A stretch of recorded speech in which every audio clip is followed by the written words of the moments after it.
Salut tout le monde, comment ça va bien? Eh bien alors écoute, il y a 5 mois plus ou moins de cela, je te parlais de la Convention citoyenne sur la fin de vie. Je t'ai passé l'info parce que même moi, entre guillemets, qui suis quand même un petit peu l'activité administrative, juridique, judiciaire et tout, j'avais pas eu l'info à l'époque. Donc je t'en avais parlé et aujourd'hui on arrive à la fin. Et les derniers travaux étaient du 17 au 19 mars. Moi personnellement, j'ai pas eu le temps de regarder tout ça, j'étais submergé, j'avais même pas le temps de m'occuper de YouTube, donc maintenant je reviens un petit peu. Et malheureusement, ce sera la fin sur ce sujet parce que voilà, c'était le 17-29 mars et maintenant le CESS va élaborer le document final à transmettre au gouvernement pour l'élaboration de la loi. Bon, petit problème quand même. J'espère que vous y avez été. Parce que autant pour moi ça semblait évident, bon là c'est un débat, hein, je me permets de donner mon avis, contrairement à des dispositions législatives, là c'est un débat. Pour moi ça semblait un petit peu évident, dans le cadre d'une personne en fin de vie, que ce soit de vie naturelle ou de maladie, dont le pronostic vital est engagé de manière définitive, hein, il n'y a pas de solution, il est condamné, ne pas le laisser souffrir trop longtemps, ça me semblait nécessaire, sauf qu'apparemment, c'était pas aussi évident que ça pour tout le monde, parce que sur 150... Attends, je commence au début, parce qu'il y a plusieurs rubriques. Sur 151 votants, quand même, 30 se sont prononcés pour ce droit dans le cas où le pronostic vital est engagé à court et moyen terme, et 68 sans que le pronostic vital soit engagé. Mais je n'imaginais pas du tout ça comme ça, en fait. Hein. Je veux dire, comme solution d'aide à la toute fin d'une longue souffrance sans issue, sans autre issue possible, pourquoi pas? On m'en avait déjà parlé, des personnes très âgées qui disaient on vit trop longtemps. Cette personne a vu mourir toute sa famille, rester toute seule, commencer à être malade, à plus pouvoir bouger. On vit trop longtemps. Dans ce cas, oui, d'autres personnes malades qui ont souffert jusqu'à la fin, jusqu'à ne plus pouvoir bouger, juste subir la souffrance. Dans ce cas-là, oui. Mais là, sans que le pronostic vital soit engagé, euh, c'est compliqué. Et pire, j'ai envie de dire, et pire, accessible aux majeurs et aux mineurs. La Convention s'est prononcée pour que l'euthanasie soit accessible aux majeurs et aux mineurs sous condition. 62, ils sont favorables sans que le pronostic vital soit engagé. Mais j'imaginais même pas l'étendre aux mineurs, quoi, en fait. Truc de déglingo. Donc voilà. Malgré tout, la consultation est finie. La loi n'est ni élaborée ni proposée encore à ce stade-là des événements, mais voilà, on est dans ce contexte-là.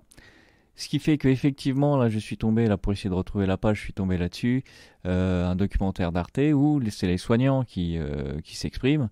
Hein, effectivement, vu d'un point de vue d'un soignant, eux qui devront faire l'acte, c'est un peu compliqué. Donc le médecin nous parle, hein, vous regarderez, je mettrai le lien, euh, des personnes esselées.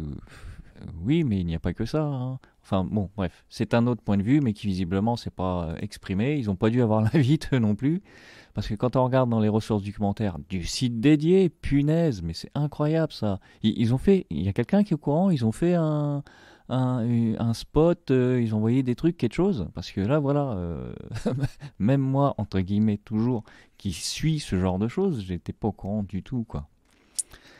Donc dans leurs ressources documentaires, on a bien des histoires de patients. Donc effectivement, tac tac, c'était pas ici. Les histoires de patients, l'essentiel pour aller plus loin. Où est-ce qu'il était? La bibliographie, voilà la bibliographie où on a effectivement bon le point de vue d'une personne de 80 ans sur le sujet. On a ni acharnement thérapeutique ni euthanasie, donc pour le maintien des soins palliatifs. On a vraiment plein de choses. Mais finalement, j'ai pas l'impression qu'on ait le point de vue des soignants lorsqu'ils exécutent l'acte, quoi. Finalement, quelle qu'en soit la raison. Donc, un défaut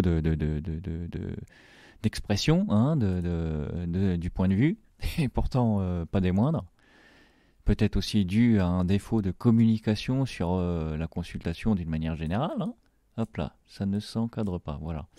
Donc voilà, on en est là-dessus.